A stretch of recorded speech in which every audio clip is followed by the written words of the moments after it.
یعنی آپ ان بلیفس کے پروڈکشن کا ایک بایولوجیکل اکاؤنٹ دے سکتے ہیں ان تمام مینٹل النیسز میں، تو کیا میں یہ کہہ سکتا ہوں کہ کیونکہ ہم یہ اکاؤنٹ دے سکتے ہیں، ہم یہ بتا سکتے ہیں کہ بلیف بایولوجیکلی کیسے پروڈیوس ہوئے ہیں، اس لیے بلیفس ٹھیک ہیں، اور یا ان پہ عمل کرنے کی جو ہے وہ لوگوں کو حق ہونا چاہیے؟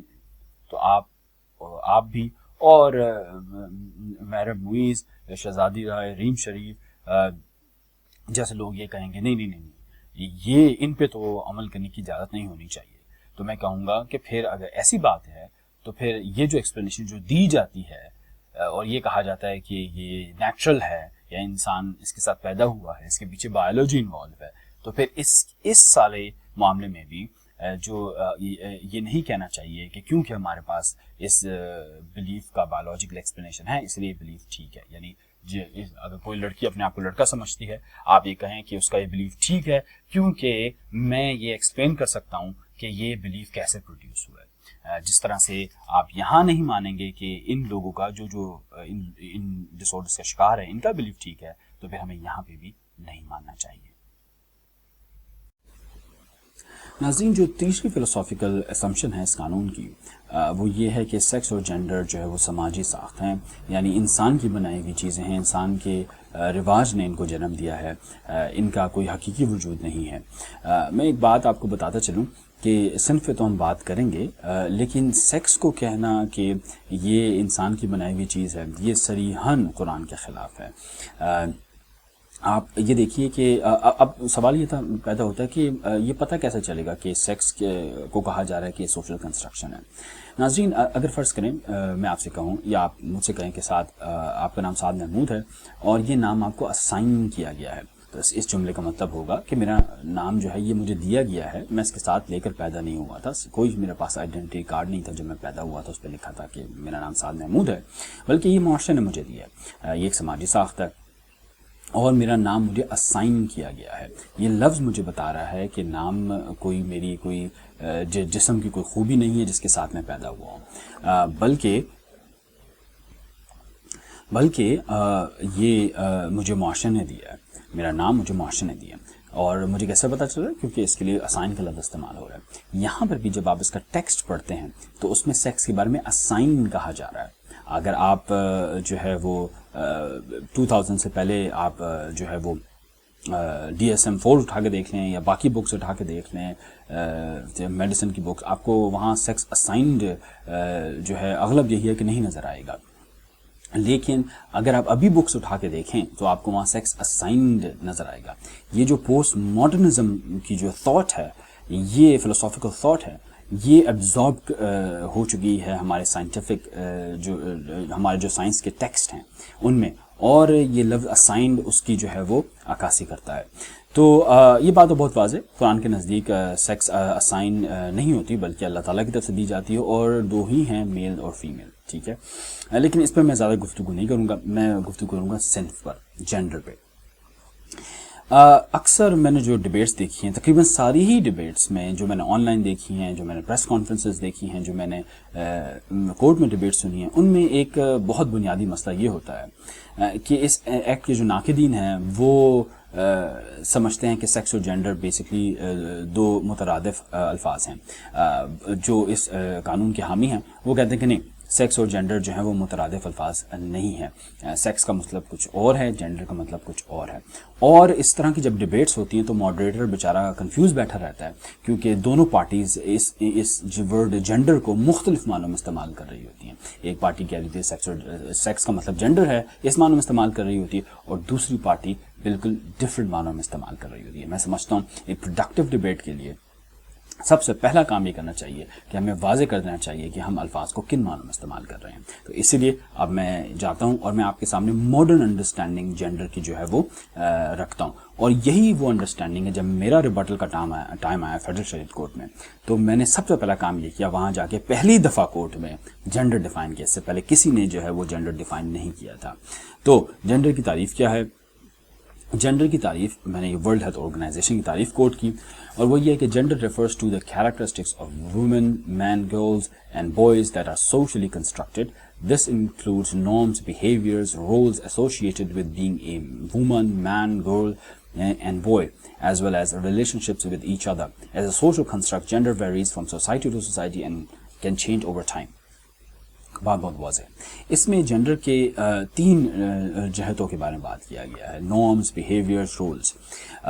اور اس کا سادہ سا مطلب یہ ہے کہ دیکھیں جو ماڈرن جو انڈرسٹینڈنگ ہے جنڈر کی وہ یہ ہے کہ آپ کسی انسان کی جنس کی بنا پہ اس سے کیا توقعات رکھتے ہیں, یعنی ایک معاشرہ اس انسان کی جنس کی بنا پہ اس سے کیا توقعات رکھے گا. جو توقعات رکھتا ہے معاشرہ وہ جو ہے وہ جنڈر کہلاتا ہے اس جنس کا.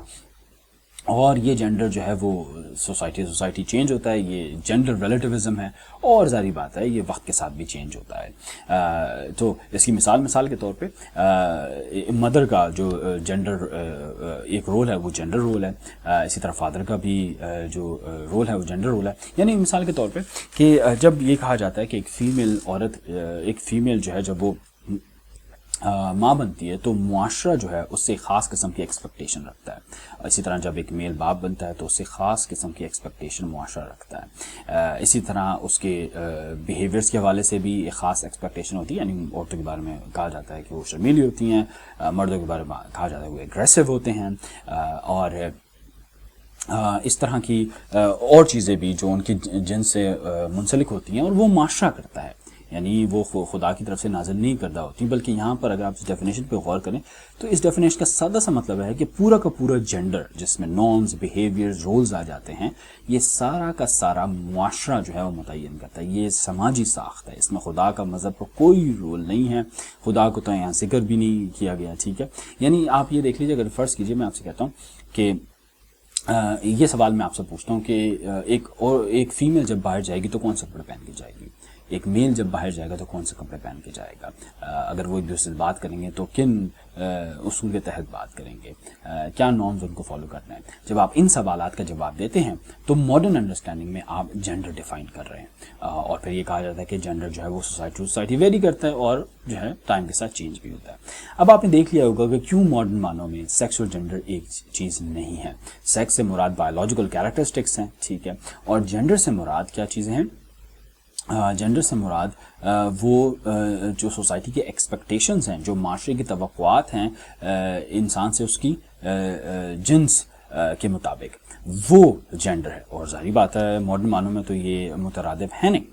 اچھا, اب میں آگے کرنے کیا جا رہا ہوں, میں اصل میں اپنے ناظرین کو یہ بتانا چاہتا ہوں کہ اگر یہ ڈیفینیشن ہم مان لیں, یا آپ یہ کہہ لیں کہ میں یہ اصل میں پوچھنا چاہ رہا ہوں, یہ میرا بنیادی سوال ہے سلائیڈ پہ, کہ کیا ایک مسلمان اس تعریف کو مانتے ہوئے قرآن کو بھی مان سکتا ہے؟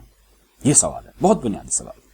کیونکہ میں سمجھتا ہوں اگر یہ جب ڈیبیٹس ہوتی ہیں اور محرم معیز یا ان کے جو نظریاتی بہن بھائی ہیں, اگر یہ جنڈر کی تعریف وہ پہلے رکھ دیں تو پوری عوام کو پتہ چل جائے گا کہ یہ کس چیز کو ڈیفینڈ کرنے کی کوشش کر رہے ہیں. وہ نہیں یہ بتاتے, وہ جان کے کنفیوز ہی رکھتے ہیں عوام کو, یہ چلاکی کا حصہ ہے ان کی. تو اس ڈیفینیشن کو رکھتے ہوئے اب آپ ہی فیصلہ کریں گے کہ کیا ایک مسلمان اس ڈیفینیشن کو مانتے ہوئے قرآن کو بھی مان سکتا ہے.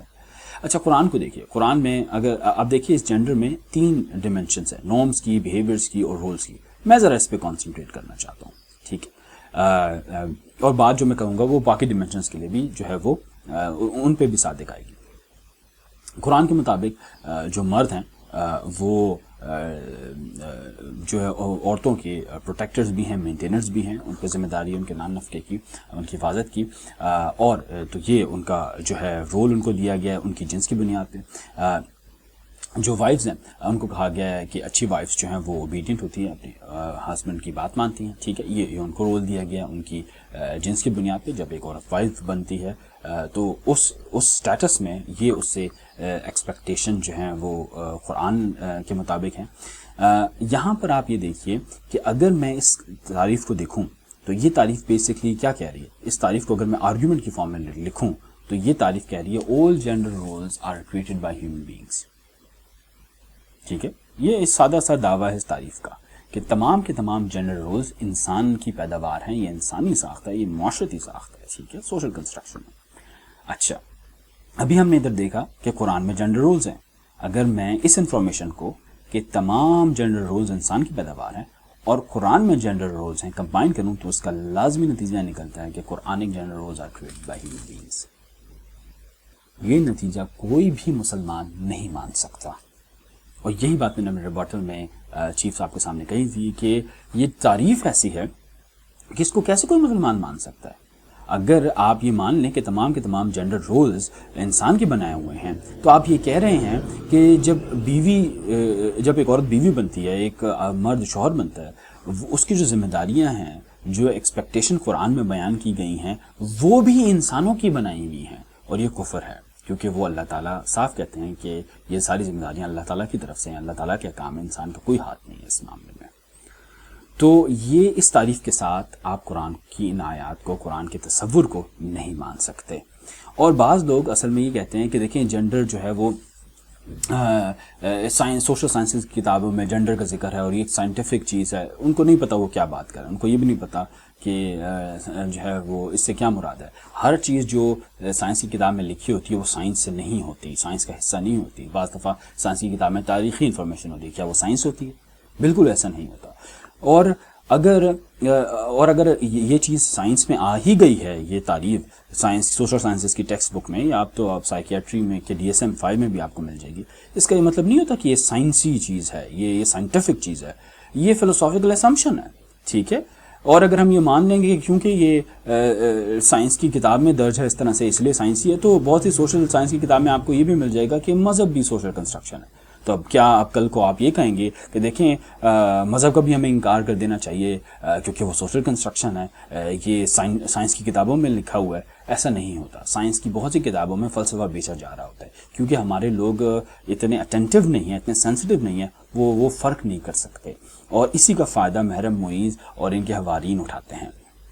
ویسے ان لوگوں کو خود بھی نہیں پتا کہ سائنس کیسے کہتے ہیں اور کسی چیز کو سائنٹیفک ہونے کے لیے کیا ہونا ضروری ہے، اور اگر وہ ہے سائنٹیفک تو کیا جو ہے اس کی اخلاقی جو جہت ہے کیا اسے بھی تسلیم کر لینا چاہیے. یہ علیحدہ بحثیں ہیں.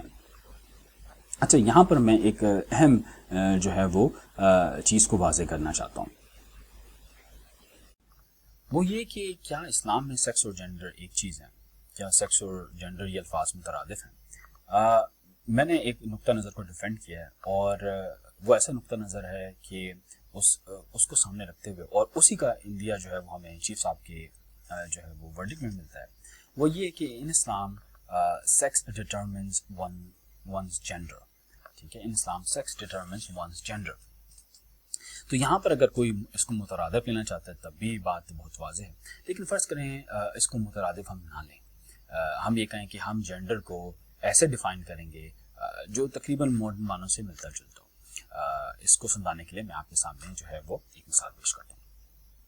فرض کریں میں آپ کے سامنے کچھ سوال رکھتا ہوں. پہلا سوال یہ کہ جب مرد گھر سے باہر جائے گا تو وہ کیا کپڑے پہن کے جائے گا؟ عورت گھر سے باہر جائے گی تو کیا کپڑے پہن کے جائے گی؟ جب مرد اور عورت ایک دوسرے سے انٹریکٹ کریں گے تو کن اصولوں کا خیال رکھا جائے گا؟ ان دو سوالوں کو لے لیجیے. ان دو سوالوں کا جواب ماڈرن جینڈر اسٹڈیز بھی دیتی ہے، اور وہ یہ کہتی ہے کہ دیکھیں ان دو سوالوں کا جواب ڈھونڈنے کے لیے ہمیں معاشرے کو دیکھنا ہوگا. تو جو معاشرہ کہے گا وہ اس کا جواب ہوگا. سوال یہ ہے اگلا، کیا ان دو سوالوں کا جواب قرآن و حدیث نہیں دیتے؟ اگر ان سوالوں کا جواب معاشرہ دیتا ہے تو ماڈرن جینڈر کنسیپشن کے مطابق معاشرہ مرد و عورت کا جینڈر ڈیفائن کر رہا ہے. تو اب انہی سوالوں کا جواب جب اسلام دے گا تو ہم یہ کہہ سکتے ہیں ماڈرن معنوں میں کہ اسلام مرد و عورت کا جینڈر ڈیفائن کر رہا ہے، سیلف ڈیفائن کر رہا ہے. ٹھیک ہے نا؟ تو لیکن یہاں پر دو بنیادی جو ہیں وہ فرق ذہن میں رکھنی چاہیے.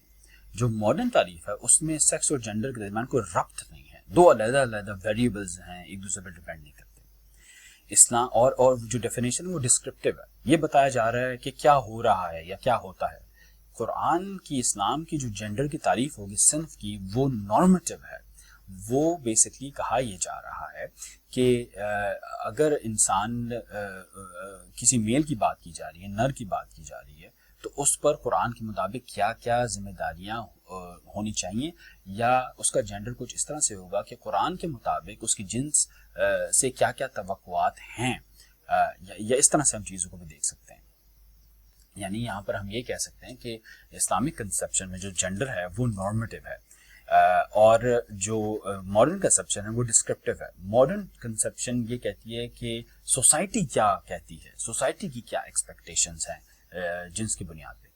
قرآن پھر کیا کہے گا، یا اسلام کا نقطہ نظر یہ ہوگا، اسلام کا نقطہ نظر یہ ہوگا کہ قرآن و حدیث کی کیا ایکسپیکٹیشنز ہیں جنس کی بنیاد پہ، یعنی کیا قرآن و حدیث کیا کیا ذمہ داریاں عائد کرتا ہے کسی انسان پر اس کی جنس کی بنیاد پہ یا جس رول میں وہ ہے۔ اب آپ نے دیکھا کہ اچھا یہاں پر قرآن اور اسلام کی ڈیفینیشن میں سوشل کنسٹرکشن کی بھی اجازت ہے، لیکن بڑا کمپوننٹ وہ قرآن و حدیث کا ہی ہے۔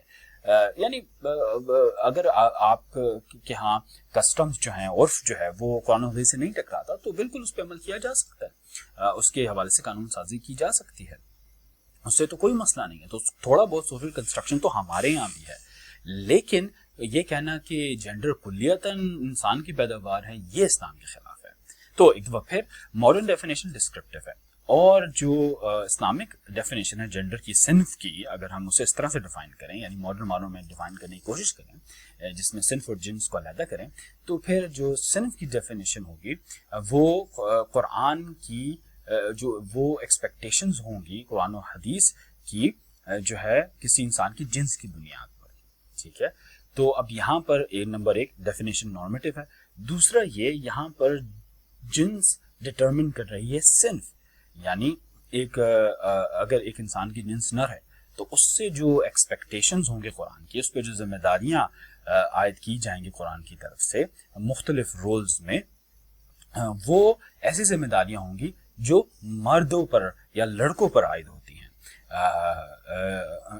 ظاہری بات ہے انڈر نارمل سرکمسٹانسز۔ اس کی مثال ایسا ہی ہے جیسے یہ میں نے اس لیے کہا کیونکہ فرض کریں ایک مرد اور عورت ہیں، ان کی شادی ہو گئی ہے، اب مرد کی ذمہ داری کما کے لانا اور ان کے بچے بھی ہیں۔ اب فرض کریں کہ مرد فوت ہو گیا اور لڑکی کے والدین بھی نہیں ہے، وہ اکیلی، اب اس نے کمانا تو ہے، تو اب جب تک اس کی نئی شادی نہیں ہوتی اس نے کچھ تو کرنا ہے، تب وہ کمانے کی ذمہ داری اس عورت پہ آ گئی ہے۔ تو اس لیے میں نے کہا کہ انڈر نارمل سرکمسٹانسز یہ ایکسپیکٹیشنز ہیں۔ تو اس کا مطلب یہ ہے کہ اس کانٹیکس میں جب کہ آپ نے جینڈر کو ایسے ڈیفائن کیا ہے کہ یہ ایکسپیکٹیشنز ہیں کسی انسان سے اس کی جنس کی بنیاد پہ، اور کون کون سی ایکسپیکٹیشنز ہیں، وہ قرآن و حدیث کی بنیاد پہ ایکسپیکٹیشنز ہیں، یا وہ قرآن و حدیث کی عائد کردہ ذمہ داریاں ہیں۔ اس معنوں میں کلیئرلی اسلامی نقطہ نظر سے بھی سیکس اور جینڈر ایک چیزیں نہیں ہیں، کیونکہ جب آپ مجھ سے پوچھیں گے آپ کا سیکس کیا ہے تو میں کہوں گا میرا سیکس جو ہے وہ نر ہے، میل ہے، اور اگر آپ مجھ سے پوچھیں گے آپ کا جینڈر کیا ہے تو میں کہوں گا میرا سیکس ڈٹرمن کرتا ہے میرا جینڈر، اور میرا جینڈر وہ توقعات ہے قرآن و حدیث کی میرے سے جو ایک میل سے رکھی جاتی ہیں۔ اب کیونکہ دونوں کے درمیان اتنا مضبوط ربط ہے، سیکس اور جینڈر کے درمیان اسلامی نقطہ نظر سے، اگر ہم ماڈرن معنوں میں بھی جو ہے وہ جیسے میں نے ابھی ڈیفائن کیا جینڈر کو ڈیفائن کر لیں، تو یہی وجہ ہے کہ اس ربط کی بنا پہ جینڈر جب میل کی بات آتی ہے تو یہ فرض کیا ہوتا ہے کہ اس کی صنف جو ہے وہ میل ہی ہوگی، کیونکہ سیکس ڈٹرمنز جینڈر، اور اس لیے جینڈر کی گفتگو آپ کو کہیں نہیں ملتی، یہ بات فرض کی ہو جاتی ہے، اور اس لیے جینڈر کے لیے کوئی ورڈ بھی علیحدہ سے نہیں ہے۔ ہمارے یہاں اردو میں تو جنس اور صنف ہے نا، عربی میں تو ایک ہی ہے، تو یا میل یا فیمیل، ٹھیک ہے، تو علیحدہ سے جینڈر کے لیے ورڈ کی ضرورت نہیں پڑی۔ لیکن میں نے صرف یہ کہا، میں نے ایک تجویز دی ہے کہ اگر ہم اسے نارمیٹیو معنوں میں بھی ڈیفائن کر لیں اس جینڈر ٹرم کو اور علیحدہ کر دیں معنی کے لحاظ سے، تب بھی دونوں میں ربط ختم نہیں ہوتا۔ سیکس بنیادی ہے اور سیکس ڈٹرمن کرتا ہے کہ انسان کا جینڈر کیا ہوگا، یعنی اس سے قرآن و حدیث کی کون سی ایکسپیکٹیشنز ہوں گی اس کی جنس کی بنیاد پر۔ ناظرین، اس سلائیڈ پر میں بات کروں گا کہ جو جنڈر آئیڈیالوجی میں اندرونی اور یا داخلی تناقض پایا جاتا ہے اس کے حوالے سے، اور یہ جو اکثر کہا جاتا ہے کہ کچھ مرد ایسے ہیں جن میں عورتوں کی روح ہے اور کچھ عورتیں ایسی ہیں جن میں مردوں کی روح ہے، same sex attraction, cross dressing, ان تمام کا ریلیشن شپ، اس پر گفتگو ہوگی۔ اب جب آپ یہ کہہ دیتے ہیں کہ اب تو یہ پہلا نقطہ میں آپ کے سامنے رکھ رہا ہوں اپنی تمہید کا، جو واضح کرے گا کہ یہ جنڈر آئیڈیالوجی میں مسئلہ کیا ہے، کہ اگر آپ یہ کہتے ہیں کہ جنڈر جو ہے محض ایک سماجی ساخت ہے، تو پھر ایک بچہ جو کہ ماں کے پیٹ میں ہوتا ہے وہ کیسے میل اور فیمیل جنڈر آئیڈینٹی ڈیولپ کر سکتا ہے؟ وہ اس لیے کہ ہماری جو رواج ہیں، جو سماجی ساخت ہیں، ان کا علم تو اس بچے کو نہیں ہوتا. مثال کے طور پہ ایک ماں کے پیٹ میں ایک بچے کو یہ علم نہیں ہے کہ ہم ریڈ سگنل پہ رکتے ہیں اور گرین سگنل پہ ہم چلتے ہیں. تو اگر جینڈر بھی کچھ ایسی ہی چیز ہے جو معاشرے نے ایجاد کی ہے، تو اس جینڈر کی سینس، ایسی چیز جو معاشرے نے ایجاد کی ہے، اس کی سینس ایک بچے کو جو کہ ماں کے پیٹ میں کیسے آ سکتی ہے؟ اور اگر اس کو نہیں آ سکتی تو ہم یہ کیسے کہہ سکتے ہیں کہ اس نے میل جینڈر آئیڈینٹی ڈیولپ کی ہے یا فیمیل جینڈر آئیڈینٹی ڈیولپ کی ہے؟ تو پہلا جو پرابلم ہے، انٹرنل پرابلم جینڈر آئیڈیالوجی کے ساتھ، وہ یہ ہے. دوسری اہم بات، بعض دفعہ کہا جاتا ہے کہ آپ کی سول یا انر سیلف جو ہے نا وہ میل اور فیمیل ہے. مسئلہ یہ ہے کہ جیسا میں نے بتایا کہ یہ جو پوسٹ ماڈرنزم فلسفے سے انسپائرڈ ہو کے یہ کہا گیا ہے کہ جینڈر میل اور فیمیل کیٹیگریز یہ پیورلی یہ ہیومن کنسٹرکٹ ہیں، یہ انسان کی بنائی ہوئی چیزیں ہیں، سماجی ساخت ہیں، تو یہ تو فکٹیشس کیٹیگریز ہیں اس نقطے کے مطابق، یعنی یہ ایسی چیزیں ہیں جو انسان نے خود گھڑ لی ہیں. تو سوال یہ پیدا ہوتا ہے، روح کو اس بچے اس دنیا میں آنے سے پہلے تو یہ نہیں پتہ ہوتا کہ ہم کون کون سی فکٹیشس کیٹیگریز کے ساتھ جی رہے ہیں، کن کن فکٹیشس کیٹیگریز کو ہم نے گھڑ لیا ہوا ہے. وہ تو جب روح جسم میں آتی ہے تب، اور معاشرے میں سوشلائزیشن کا پروسیس ہوتا ہے تب اسے پتہ چلتا ہے. تو یہ انر سیلف کیسے میل اور فیمیل ہو سکتی ہے، کیسے ہو سکتی ہے؟ یہ جو ہے سمجھ سے باہر ہے کہ ایک طرف تو آپ جو ہے میل اور فیمیل کو، جینڈر کو، صنف کو ٹوٹلی معاشرے کا کنسٹرکٹ کہہ رہے ہیں، سماجی ساخت کہہ رہے ہیں، اور دوسری طرف آپ یہ بھی دعویٰ کر رہے ہیں کہ روح کو بھی اس کا علم ہوتا ہے. اب یا تو آپ اس کے قائل ہیں کہ روحیں زمین پر گھوم پھر رہی ہوتی ہیں، ان کو سارا علم ہوتا ہے، تو وہ الگ بات ہے. اگر آپ اس کے قائل نہیں ہیں تو پھر یہ ایکسپلین کرنا بہت مشکل ہے کہ یہ کیسے ان کو ان چیزوں کا علم ہوگا جبکہ ابھی وہ دنیا میں ہی نہیں آئی. ناظرین، یہاں پر اگر میں مذہبی نقطہ نظر گفتگو کروں تو یہاں پر جو ہے ایک بہت ہی اہم مفروضے کو فرض کیا گیا ہے، اور وہ یہ فرض کیا ہے کہ روح کا بھی جینڈر ہوتا ہے، صنف ہوتا ہے. اسلامی نقطہ نظر سے ایسا کوئی ایویڈنس ہمارے پاس نہیں ہے. پہلے تو جو یہ دعویٰ کرتا ہے، چاہے وہ صوفی ہے یا کوئی اور مکتب فکر ہے، اسے پہلے یہ ثابت کرنا ہوگا کہ ایسا قرآن و حدیث میں مینشنڈ ہے، تو پھر ہم اس پہ جو ہے کوئی سنجیدگی سے ہم جو ہے اس پہ گفتگو کریں گے. اس کے علاوہ ناظرین، جب پوچھا جائے ان سے کہ چلیں آپ مذہب تو ثابت نہیں کر سکتے، آپ یہ فرمائیے گا، یہ عرض کیجیے گا کہ آپ کو کیوں لگتا ہے کہ آپ کے اندر مخالف جنس کی روح ہے؟ تو پہلی دلیل یہ پیش کی جاتی ہے کہ ہم جو ہے وہ ہمارے اندر سیم سیکس اٹریکشن ہے، یعنی ہم ایسے مرد ہیں جو مردوں کی طرف اٹریکٹ ہوتے ہیں، ایسی عورتیں ہیں جو عورتوں کی طرف اٹریکٹ ہوتی ہیں. ناظرین، اس دلیل کے جواب میں جو چیز فرض کی گئی ہے، یعنی جو یہ دلیل دیتے ہوئے کہ بھئی کیونکہ ہمارے اندر سیم سیکس اٹریکشن ہے اسی لیے ہمارے اندر مخالف جنس کی روح ہے، اس جواب میں جو چیز فرض کی گئی ہے وہ یہ کی گئی ہے کہ آپ کا جنسی رجحان لازمی طور سے یہ بتائے گا کہ آپ کا صنف کیا ہے. ٹھیک ہے، کہ آپ کے اندر جو روح ہے اس کا صنف کیا ہے. یہ بالکل درست نہیں ہے. اس کی پہلی وجہ یہ ہے کہ آپ کے پاس، آپ کے معاشرے میں بہت سے ایسے لوگ ہیں جو جس کو ہم MSM کہتے ہیں، مین سیکس ود مین. ایسے لوگ ہیں، ایسے آدمی ہیں جو اپنے آپ کو مرد مانتے ہیں، لیکن تب بھی وہ جو ہے وہ جنسی جو ہے معاملات کرنا مردوں کے ساتھ پسند کرتے ہیں، یعنی وہ مردوں کی طرف اٹریکٹ ہوتے ہیں لیکن وہ مرد تب بھی اپنے آپ کو مرد مانتے ہیں. تو اگر ہم یہ مان لیں کہ ان کی سیکشل اٹریکشن، کسی کی سیکشل اٹریکشن جو ہے، جنسی رجحان لازمی یہ ہمیں بتائے گا کہ ان کی سول کا جینڈر کیا ہے، تو پھر اس کیس میں یہ کیا وجہ ہے کہ یہ مرد اپنے آپ کو مرد ہی مان رہے ہیں؟ یہ تو نہیں کہہ رہے کہ ہم عورتیں ہیں. دوسری وجہ یہ کہ ہمارے پاس کچھ ایسے لوگ ہیں جو بائی سیکشول ہیں، یعنی وہ مردوں کی طرف بھی اٹریکٹ ہوتے ہیں، عورتوں کی طرف اٹریکٹ ہوتے ہیں. تو کیا ہم یہ کہیں گے کہ وہ 2 in 1 ہیں، یعنی ان میں مردوں کی بھی سول ہے اور عورتوں کی بھی سول ہے؟ یہ ایک مزے کا خیز جواب ہوگا.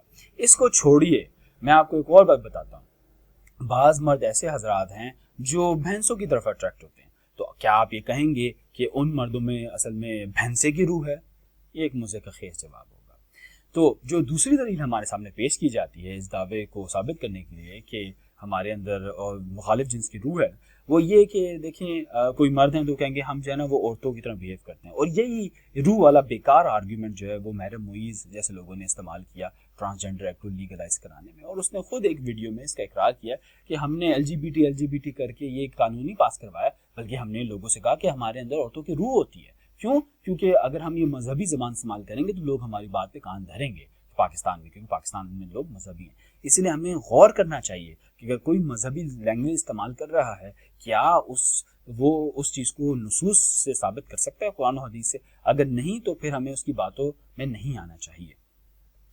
تو اب یہاں پر انہوں نے بھی یہی ٹریپ کیا، انہوں نے کہا یہ لوگ مذہب کو زیادہ مانتے ہیں، چلیں روح کا ذکر کرتے ہیں، ہمارے اندر روح ہے۔ تو اچھا پھر وہ آگے سے کہتے ہیں دوسری دلیل کیا دیتے ہیں اپنے اندر مخالف جنس کی روح ہونے کی؟ وہ کہتے ہیں دیکھیں میں ایک عورت ہوں، مردوں کی طرح بیہیو کرتی ہوں، یا میں جو ہوں کراس ڈریسر ہوں، میرا جینڈر ایکسپریشن مردوں جیسا ہے۔ اسی طرح ایک مرد کہتا ہے میرا جینڈر ایکسپریشن عورتوں جیسا ہے، میں جو ہے نا عورتوں کی طرح بیہیو کرتا ہوں، عورتوں کی طرح کپڑے پہننے مجھے پسند ہے۔ تو اس صورت میں کیا ہوگا؟ اس صورت میں ہم ان سے کیا جواب دیں گے؟ اس صورت میں پہلی بات تو ہے کہ یہ جو دوسرا نقطہ ہے یہ فرض کیے ہوئے ہے کہ انسان کا جینڈر ایکسپریشن یا اس کے کپڑے پہننے کا انداز لازمی یہ انڈیکیٹ کرے گا کہ اس کی سول کا جینڈر کیا ہے، اور یہ غلط ہے۔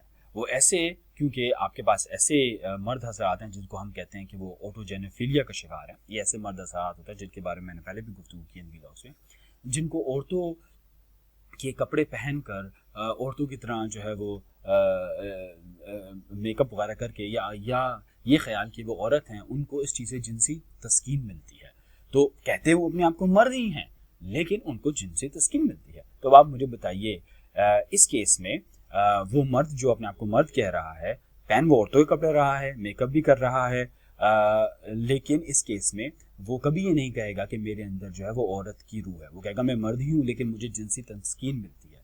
تو اس سے یہ ثابت ہوا کہ کسی مرد کا عورت کے کپڑے پہننا یا اس کا جینڈر ایکسپریشن اختیار کرنا یہ ثابت نہیں کرتا کہ اس کے اندر جو ہے وہ عورتوں کی روح ہے۔ اسی طرح آپ کے پاس جو ہے وہ